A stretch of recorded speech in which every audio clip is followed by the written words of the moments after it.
청취자 여러분 안녕하십니까? 연구 없이는 좋은 수업을 만들 수 없다. 영어 교육의 이슈와 연구, 수업을 리뷰하여 연구와 수업의 인사이트를 제공하는 최용수의 빅터입니다. 2024년 갑진년이 밝았습니다. 청취자 여러분은 2023년 어떤 한 해를 보내셨나요? 이미 지나간 2023년은 뒤로 하고 앞으로 2024년은 청취자 여러분이 원하시는 바를 모두 이루시기를 기원하면서 새해 복 많이 받으시길 바랍니다. 저희 최영수도 2024년 더욱더 발전된 모습으로 청취자 여러분에게 좀 더 양질의 컨텐츠를 제공하기 위해서 노력해 보겠습니다. 최영수의 영어교육 팟캐스트 2024년 1화 시작합니다.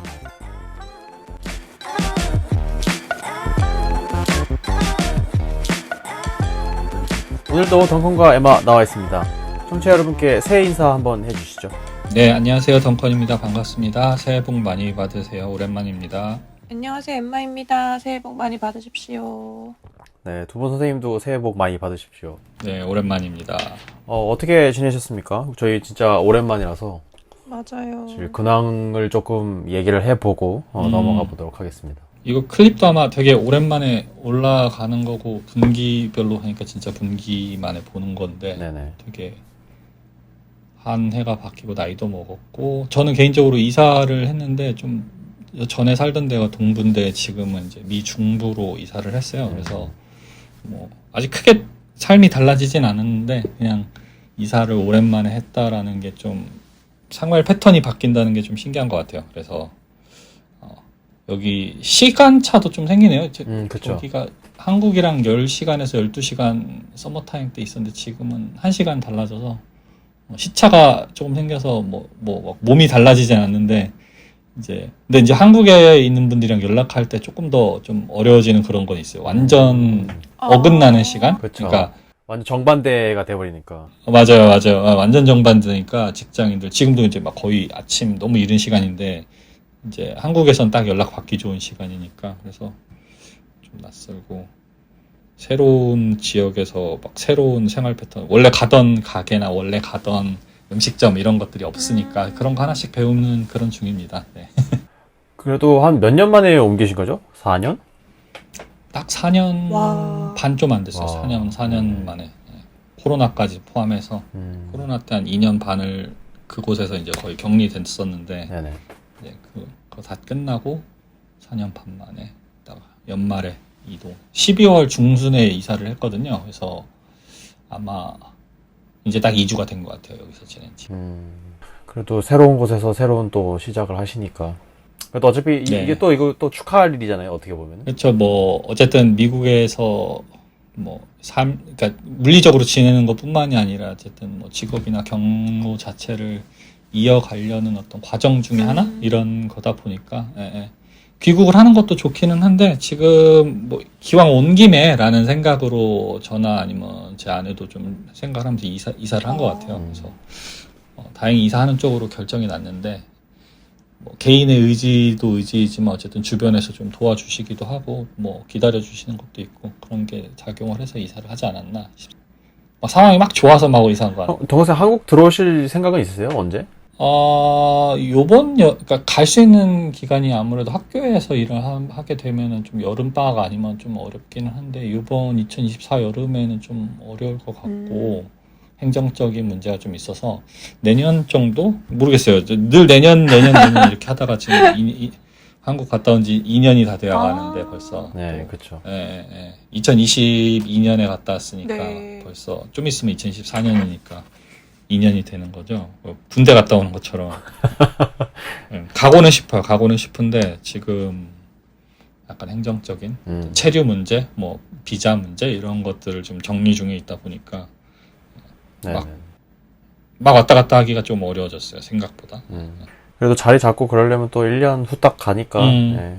맞아요. 그러니까 1월이지만 내년에 오시는 게 될 수 있는 게. 부디 여름에라도 맘 편히 갈 수 있게 되길 저도. 여름에 또 와서 짜장면 먹고 가야죠. 짬뽕.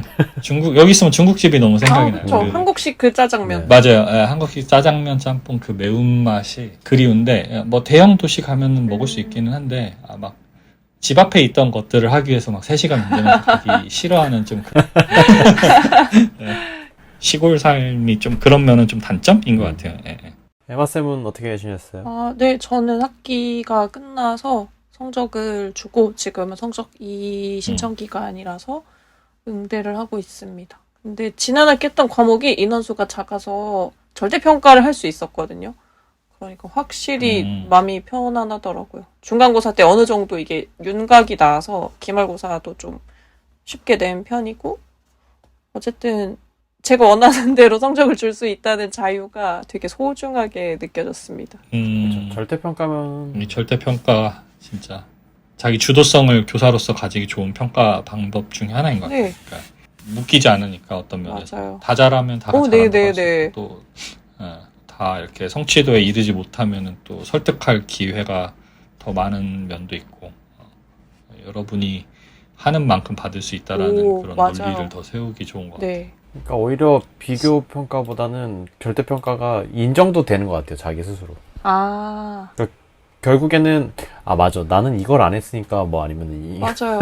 이게 있으니까 확실히 맞아요. 그 이도 적을 것 같긴 해요. 그 기준만 잘 세워놨으면. 지금 한 명이 문의가 왔어요. 세부 성적 문의. 근데 이것도 학교 공식 채널로 이의 신청할 수 있는 데가 있거든요. 근데 그게 아니라 개인적으로 네네. 이메일을 보내왔더라고요. 그래서 확실히 적은 것 같아요. 컴플레인, 궁금해하는 것 자체가. 맞아. 예전에는 막 그런 것도 뭐라고 해야 되지? 그런 협의의 대상, 내고의 대상이 되면은 그게 즐거운 사람들도 있지만 대부분 이렇게 즐겁지 않은 경험으로 기억되기가 좋잖아요. 성적 맞아요. 처리라는 것 자체가. 한 학기 수업 잘해놓고 성적 처리 때 그러니까요. 의상하기 네. 좋으니까. 그렇지 않도록 좀 마무리하는 것도 되게 운인 것 같아요. 정말 학생들이랑 어떻게 끝까지 갈지 모른다라는 거. 맞습니다. 예상이 되기도 하지만 또 갑자기 잘 듣던 학생의 성적에 대해서 그쵸. 불만을 가지기 시작하면 만점을 주지 않는 이상은 그런 위험을 늘 가지고 있어야 되니까. 그쵸. 아니, 근데 뭐 제가 만점을 주고 싶다고 해도 시험이라는 게 존재하니까 이게 또 맞아요. 애매한 지점이 있잖아요. 맞아요. 우리 빅터 선생님은 저는 뭐 별다른 게 없이 그냥 지나가고 있는 것 같아요. 오히려 2023년에 하던 거를 이제 계속 하면서 오히려 지금 새로 이제 뭐 개인적으로 그냥 프로젝트도 이제 또 다시 하나씩 해보려고 하고 그러면서 이제 지내고 있어요. 네, 그러면은 저희 이제 시작해볼까요? 네. 이번 최영수의 팟캐스트 2024년 1화에서는 2023년 하반기 학술지의 연구 경향들을 살펴보는 시간을 가지려고 합니다. 뭐 저희 단골 컨텐츠로서 벌써 3, 4년째 지금 하고 있는 것 같은데요. 국내 유명 학술지들을 골라서 어떤 연구들이 있었고 이런 연구들을 바탕으로 저희도 그리고 청취자 여러분도 연구나 수업에 아이디어를 얻으셨으면 좋겠습니다. 저희가 이번에 선정한 학술지는 케이트, 알락, 미소입니다. 케이트 먼저 할까요? 케이트 먼저 하도록 하겠습니다. 하반기에는 2개의 호가 나왔습니다. 78권 3호, 78권 4호가 나왔고요.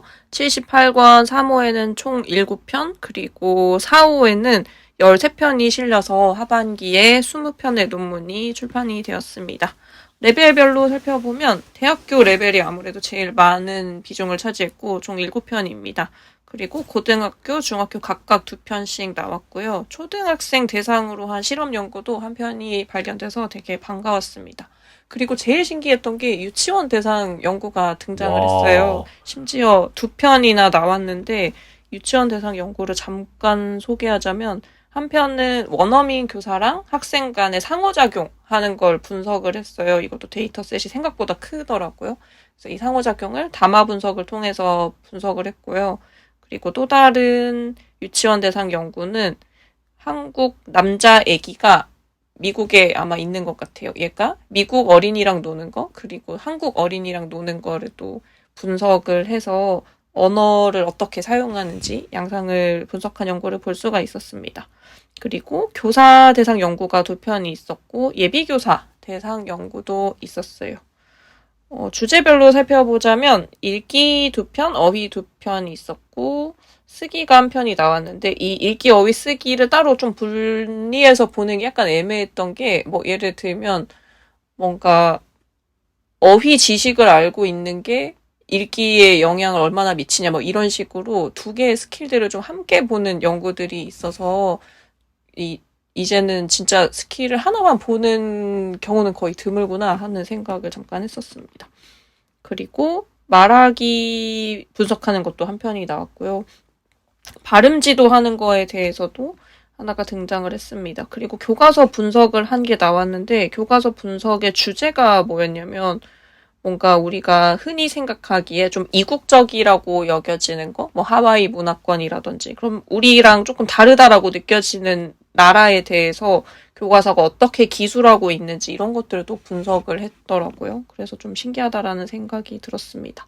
그리고 특이한 사항을 보자면 아까 말씀드렸던 교과서에 나타난 외부 문화 분석하는 거에 더불어서 비판적 문해력이라는 개념을 또 체계화한 논문이 나왔어요. 비판적 문해력은 사실 모국어 대상 그리고 영어를 제2 언어로 배우는 것까지는 연구가 많이 됐는데 우리나라처럼 영어를 외국어로 배우는 세팅에서는 아직 이 개념화가 제대로 되지 않았대요. 그래서 이번에 개념화를 시도한 논문이 한 편 나왔습니다. 그리고 케이트도 정말 이제 변화를 수용하고 있구나가 느껴진 게 기계 채점이랑 인간 채점 간의 점수 경향성 비교한 거, 그리고 기계 번역을 수업 시간에 활용하는 거. 이 수업은 대학교 교양영어 수업이었는데 주제도 세계 시민성 함양 이런 내용이었어요. 그리고 또 교수 능력, 아까 초등교사들이 발음 지도 어떻게 하는지에 대해서 잠깐 소개를 해드렸는데 이 발음 지도하는 걸 보는 거를 3가지 영역으로 봤거든요. 되게 앞에 2개는 전통적인 거예요. 하나는 내용 지식 측정, 2번째는 교수 내용 지식 측정, 그리고 마지막에 추가가 된 게 기계를 활용한, 그러니까 테크놀로지를 활용한 교수 능력. 이렇게 해서 지금 말씀드렸던 3가지의 공통점이 드디어 머신, 기계, 테크놀로지 이런 것들로 묶일 수 있을 것 같아요. 그래서 정말 이 기계나 이 테크놀로지, 기술의 발달을 활용하는 건 피할 수 없는 상황이 된 것 같다가 이번 하반기 케이트 논문을 보면서 느꼈던 점입니다. 네, 이상입니다. 그러니까 확실히 그 코로나 이후로 그 약간 뭐 문헌 연구라든지 아니면 뭐 담화 분석이라든지 이렇게 데이터를 모아놓거나 아니면 원래 있는 데이터에서 그거를 활용해가지고 쓰는 연구들이 꽤 있는 것 같아요. 그래서 아직은 뭐 교과서 분석도 그렇고 교과서 분석 한동안 안 나오다가 요즘 되게 많이 나오잖아요. 오, 네네. 물론 이제 개정 교과서가 나와서 그런 것도 있긴 맞아요. 있겠지만 그 한동안 안 나오다가 이거 그 코로나 때부터 갑자기 이게 나오기 시작하고 특히 이제 논문들 경향성 분석하는 것도 나오고 그리고 이제 담화를 뭐 온라인 수업에서 담화 다 컬렉팅 했던 거를 코퍼스로 인용해서 그걸 사용을 한다든지 그런 류의 그 연구들이 굉장히 많이 나오고 아직은 있는 것 같아요. 오히려 저는 되게 좋게 보는 게 그 티칭을 하고 있지 않은 사람들한테는 오히려 데이터셋을 그런 식으로 구해가지고 할 수 있다고 그러면은 그 어떻게 보면 장이 열렸다? 그리고 주제가 다양해졌다? 약간 그런 식으로 돼서 옛날에는 그런 거 하면은 교수님들이 그때 그런 피드백도 들었던 것 같아요. 굳이 그걸 해서 뭐 하냐?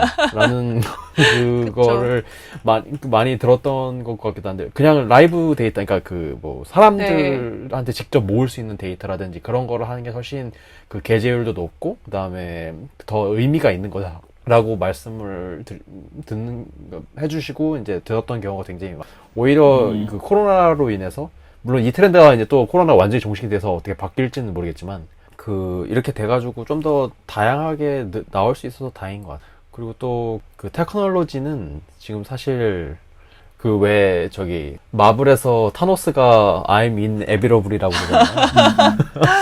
거의 그 수준으로 지금 나오고 있고 요즘 그 광고 진짜 많이 하거든요. 특히 이제 뭐 말해보카나 아니면 스픽이라고 이제 그런 앱들이 인공지능 기반이요. 그 AI 기반으로 해가지고 챗GPT 사용해가지고 러닝 데이터 모아서 하는데 그 옛날보다 되게 좋아졌어요. 그 모델 자체를 아예 걔네가 빌려와가지고 하고 있거든요.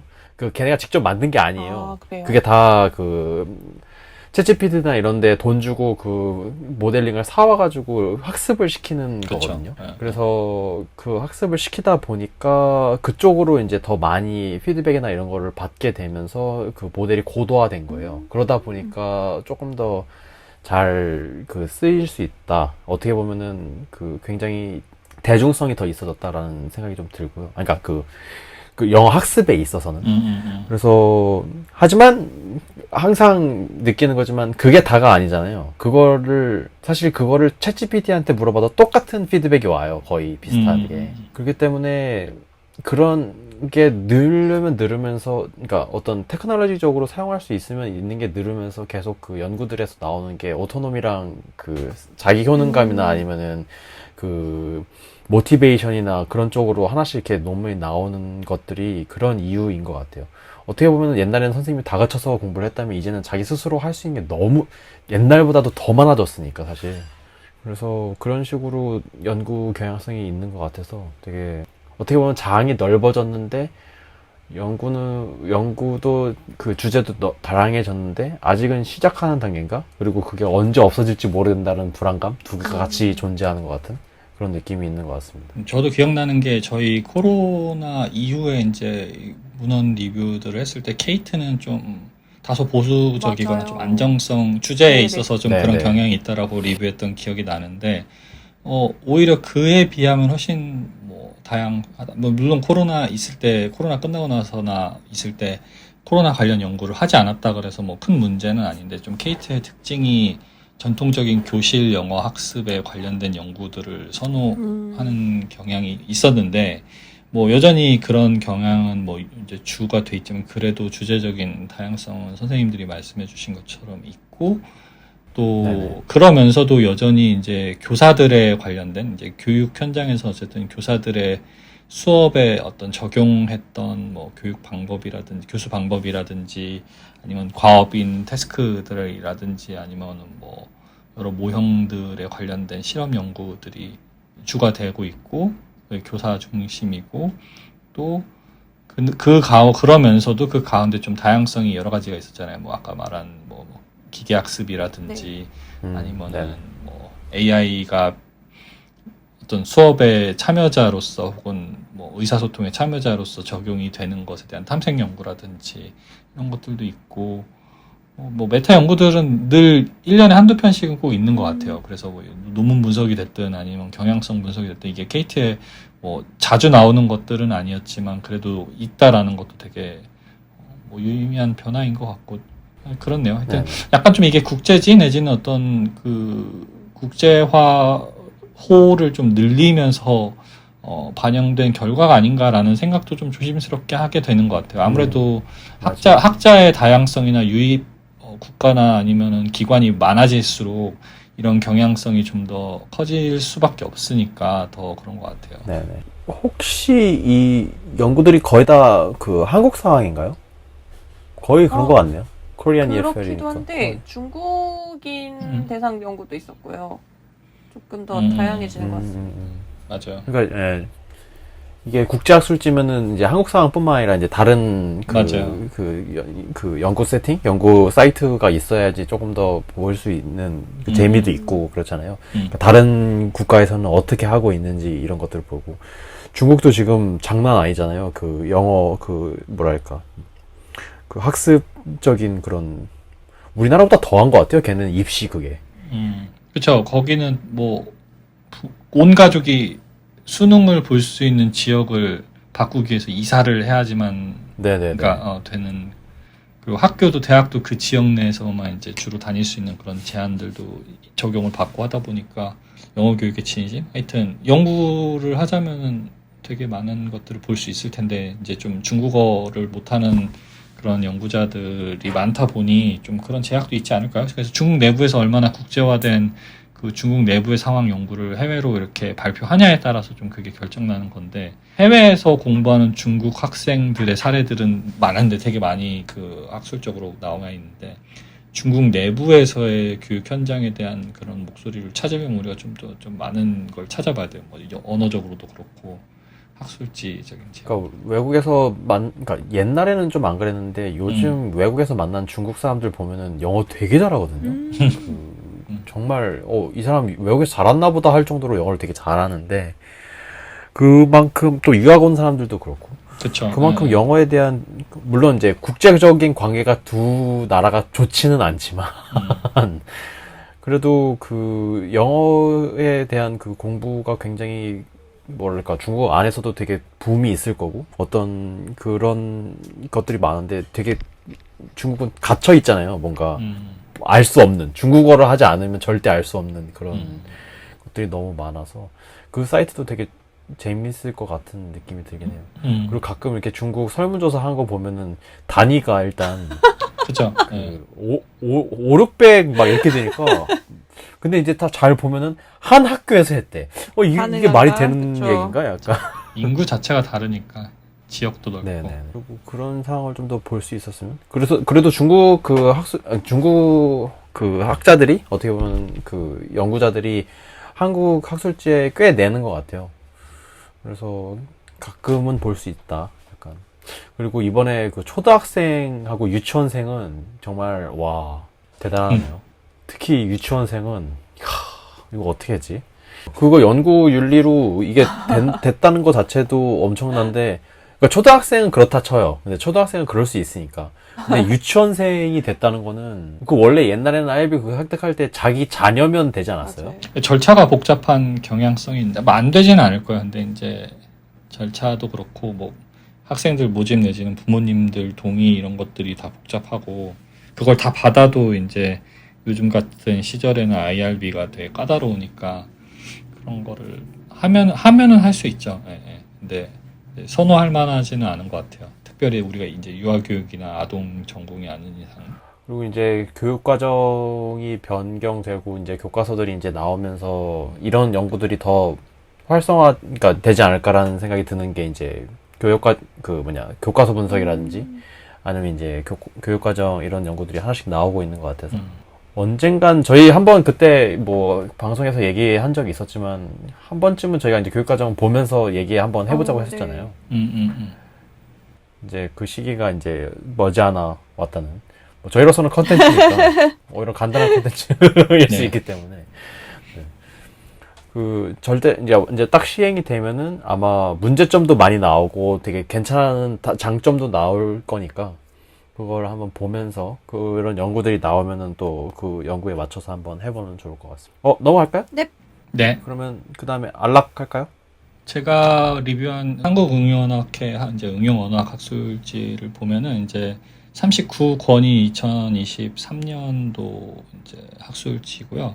하반기에는 3호랑 4호가 출간이 됐는데 이제 4호가 조금 더 많이 나오긴 했는데 어쨌든 3호에서 이제 5편, 4호에서 이제 8편 해서 이제 총 13편이 이제 하반기에 나왔어요. 근데 4호는 아직 본문이 릴리즈 되지는 않은 것 같고, 어쨌든 초록이랑 인덱스 정도만 나와서, 뭐, 어쨌든 주제 분석을 하는 데는 뭐 큰 무리는 없는 수준인데, 좀 더 자세히 보지는 못하는 좀 제약은 있었죠. 지금 이제 네네. 녹음일 기준으로 봤을 땐.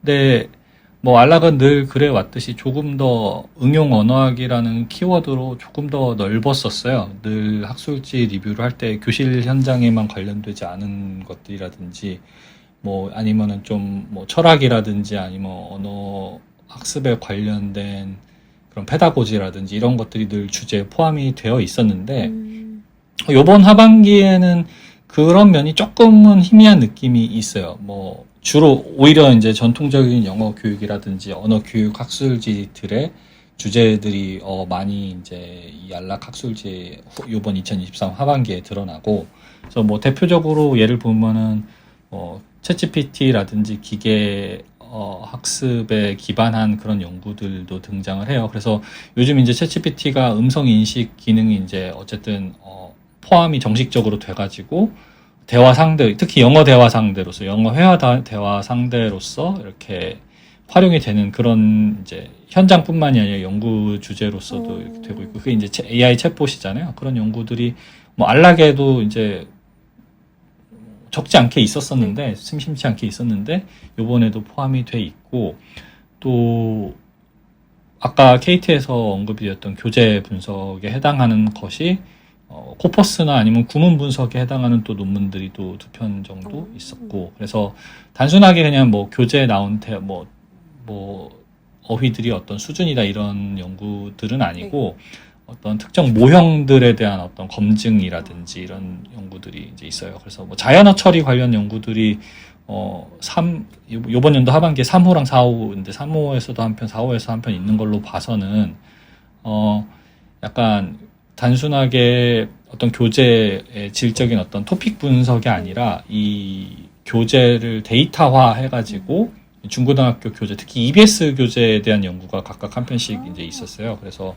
네, 그 EBS 교재에 들어가 있는 구문들이 예를 들면은 뭐 여기 보면은 4호의 암시적 인과 implicit causalty라는 것이 있는데 이거를 분석한 논문도 있고 결국 이게 이제 이 구문들을 어떻게 학습자들이 습득하도록 유도되어 있는지를 이렇게 분석한 논문이라고 볼 수 있거든요. 근데 어쨌든 통사 구조에 관련된 논문이잖아요. 근데 데이터 세트는 이제 교재인 거고. 근데 이게 가장 마지막 호수에도 나와 있고 또 2023년도 3호 마지막 가을호에도 그런 교재 딥러닝 모델에 해당하는 것들을 이제 교재 분석을 통해서 이제 수행한 연구도 있고 그래서 이런 게 특징인 것 같아요. 그래서 우리가 교재 분석하면은 한 10년 전만 하더라도 그런 좀 더 서브젝트나 토픽에 관련된 그런 논문이 많았다라고 치면은 지금은 이제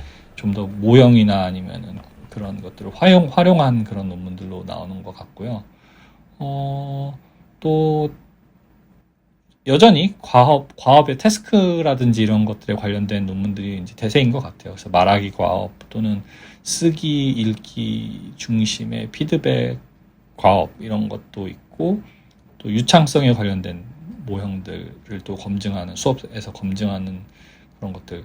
근데 대부분 이제 대학에서 실시된 논문들인데 그래도 유의미하게 한 3분의 한 명시적으로 한 4편 정도 하반기에 4편 정도는 중고등학교 교육기관에서 이제 실시한 논문들도 포함이 돼 있다. 그래서 뭐 안락이 응용 언어학회지만 응용 언어학으로 엄청 넓은 그런 주제들을 가지고 온 것이 아니라 2023년 후반기에는 적어도 좀 학교 현장에 좀 더 가까운 연구들이 많이 나왔다. 그러면서도 AI라든지 어떤 새로운 주제들이 뭐 많이 나와 있고 그리고 학습자들의 레벨도 대학이 아니라 중고등학교뿐만이 아니라 뭐 성인들도 좀 포함되어 있어서 다양하다. 그래서 안락 특유의 어떤 다양성은 가지고 있으면서도 좀 더 교실 현장 중심의 주제들이 많이 포함되어 있다라고 좀 총평이 가능한 것 같고요. 예전에 아까 케이트에서 나왔던 그런 트랜스링구얼 프랙티스 이런 것들이 사실은 안락에서 선호하는 주제였거든요. 근데 네, 맞아요. 네, 그죠. 그래서 뭐 카나가라자 교수라든지 이런 사람들이 하는 주제에 해당하는 것들이 케이트에 등장했다라는 것도 재미있는 포인트인데 케이트에서 선호할 법한 주제가 이제 대세로 안락이 있다라는 것 자체가 좀 학술지 간의 어떤 그런 상호 교환 그런 주제들 사이의 어떤 횡단 같은 것들이 일어나고 있다는 거 사실 건강한 현상이죠. 그죠?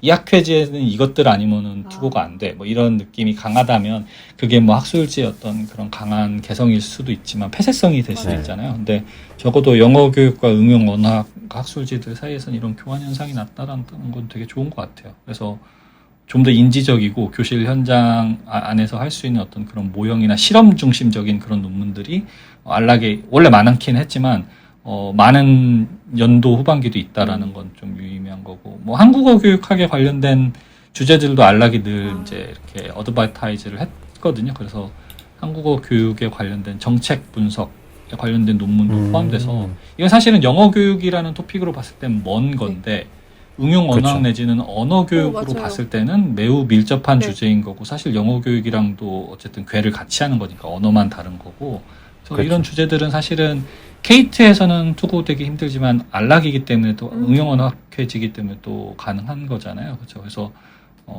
이런 면들이 좀 개성으로 있다. 그래서 아마 미소나 케이트에서 포함하지는 못하지만 미소나 케이트 학회지에도 적용 가능하거나 생각해 볼 수 있는 그런 주제들이 안락에 포함되는 그런 어떤 특징은 여전히 유효하다라는 게 좀 발견할 수 있는 것 같고, 뭐 이건 사실 올해 리뷰만 아니고 늘 가능한 총평이긴 한데 할 수 있다라고 네네. 볼 수 있는 것 같아요. 근데 오히려 상반기 안락하고는 조금 다른 분위기긴 해요. 맞아요. 예, 예, 예.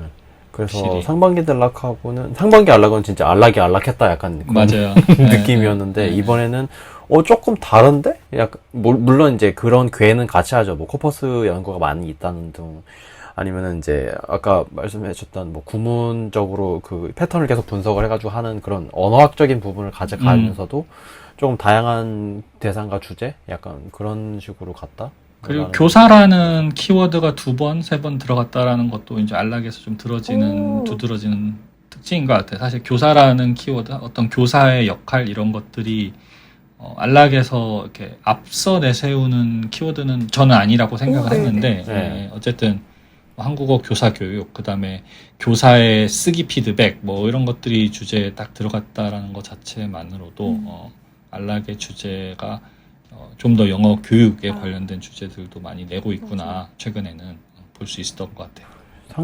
그때 상반기는 되게 조금 나왔었는데 8개 정도밖에 안 나왔었는데 이번에 13개 나왔군요. 완전 마지막 호가 좀 더 많이 나오는 경향들은 대부분 있는 것 같아요. 맞아요. 그렇죠. 그거는 뭐 항상 급하게 이제 마지막에 맞아요. 우리나라는 4호가 네, 이제 어떤 그런 인사고과의 마지막 그런 그쵸 호수이니까 그죠. 이게 네네. 저자 입장에서도 어쨌든 그 해에 채워야 되는 편수를 맞춰야 되는 게 있고 또 학술지도 매년 평가를 받잖아요. 그래서 맞아요. 올해 그쵸. 몇 편이 나왔는가도 중요한 요소다 보니까 사호가 좀 많이 나오는 경향성이 있는 것 같습니다. 맞습니다. 그리고 케이트랑 안락 둘 다 약간 진짜 신기하다라고 느껴지는 게 이제 언어도 하나의 데이터셋으로 보는 경향이 진짜 크구나라는 생각이 드는 것 같아요. 아까 말씀하셨던 것처럼 예전에는 뭐 교과서 주제 분석, 뭐 교과서의 어휘, 뭐 빈도 분석, 어휘 종류 분석 이 정도로 그쳤다면 이제 빅데이터를 구축해서 뭔가 또 언어적인 분석을 많이 하는구나라는 게 느껴졌고 EBS 교재가 사용된 이유는 아무래도 양이 많기 때문이 아닐까라는 생각을 해봤어요. 교과서는 작잖아요. 어쨌든 되게 지문도 맞아요. 한정돼 있고. 맞아요. 네. 분석을 하려면 어쨌든 데이터 셋이 커야 되니까 EBS 교재가 선호되지 않을까? 그리고 어느 정도의 약간 공신력이랄까?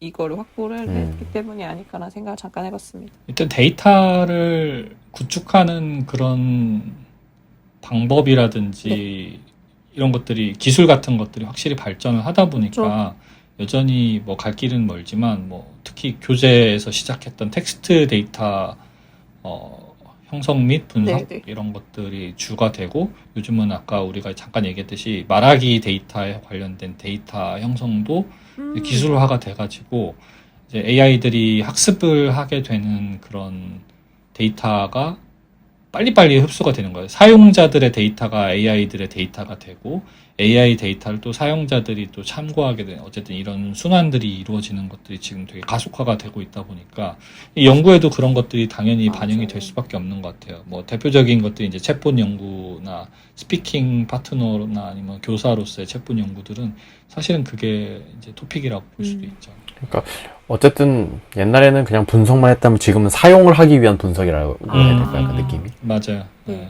그게 이제 함의돼 있죠. 그걸 실질적으로 측정을 하거나 뭐 네, 연구를 안 해도 결국은 이렇게 하는 것 자체가 장기적으로 봤을 때는 뭐 예를 들면 AI 챗봇 같은 경우도 교실에서의 효용성 내지는 유용성에 대한 어떤 그런 검증인 거잖아요.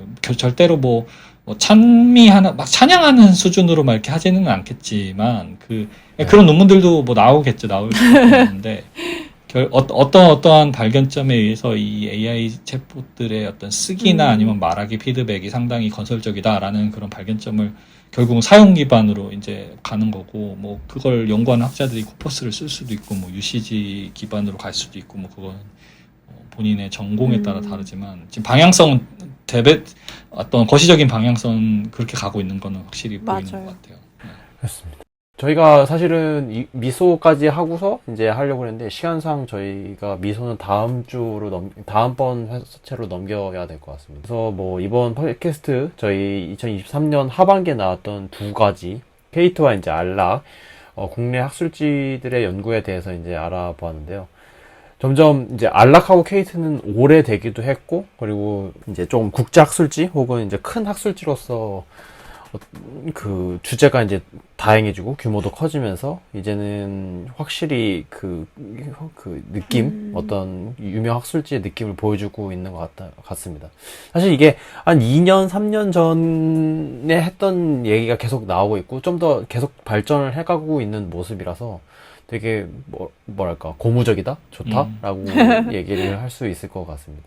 이렇게 돼야 또 주제도 다양해지고 그리고 이제 신진 학자들 그리고 신진 연구자들이 들어갈 구석도 많이 맞네요. 생기잖아요. 네. 물론 이제 게재가 되는 거는 이제 완전 다른 문제긴 하지만 그래도 옛날 같은 때 주제 선정하기 되게 어렵거든요. 석사 박사 선생님들 이제 자기 이제 완전 세부 전공을 정할 때 그때 그 당시에 유행했던 뭐 태스크 베이스를 한다든지 뭐 아니면은 뭘 한다든지 뭐 아동 연구 중을 뭘 한다든지 이런 식으로 갔었는데 지금 더 다양하게 이제는 가끔 논문을 읽다 보면은 이런 모델이 있었다고? 약간 이런 그런 생소한 그런 모델들도 되게 많이 빌려오는 것 같아요. 막 그래서 그런 연구들도 이제 융합을 하면서 하는 것 같아서 되게 좋은 것 같습니다. 뭐 좋지만 공부할 건 많아졌다. 맞습니다. 맞아요. 더 세분화되고 더 전문화되는 경향도 있는 것 같습니다. 그래서 이제 다음번 그 클립에서는 저희 이제 최영수 2023년 이 경향성을 바탕으로 어떤 연구들이 나올까, 그리고 이런 주제로 연구들이 나오지 않을까라고 예상을 하면서 못했던 미소까지 같이 해보는 시간을 가져보겠습니다. 과연 2024년에는 어떤 연구들이 나올까 많은 관심을 부탁드리며 여기까지 연구 없이는 좋은 수업을 만들 수 없다.